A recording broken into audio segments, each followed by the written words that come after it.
There is something about poetry that requires you to tell the truth. And I always say, your poem starts when you tell the truth. Hello, my name is Huda the Goddess, and I've had the privilege and honor for 6 weeks running workshops with incredible women of color.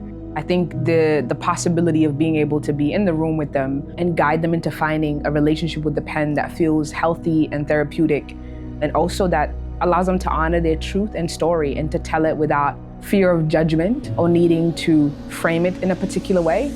Now I hear clear. I hear it now, I feel it now, I am her, she is me.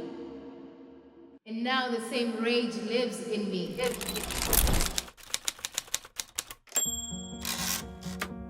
This project was born out of a need to show different stories of our young women here in Australia. Not just what makes them unique, but the stories that have not been told so far in mainstream Australia or even in close connections.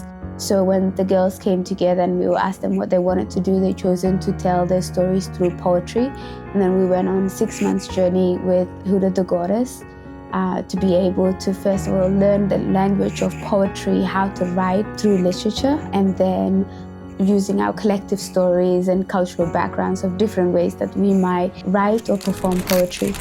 I watched her disappear into usefulness and I followed. Now I accept hands that mean nothing because warmth, even borrowed, feels like a survival. I confuse being wanted with being spared. I wait still, quietly.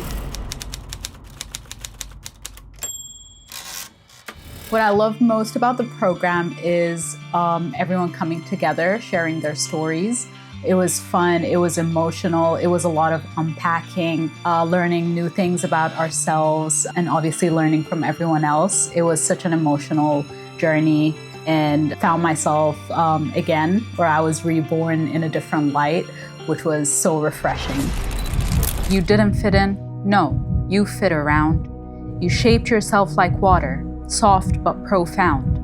So yeah, maybe you've had an identity crisis or two. When you carry so many places, you wonder who's really you.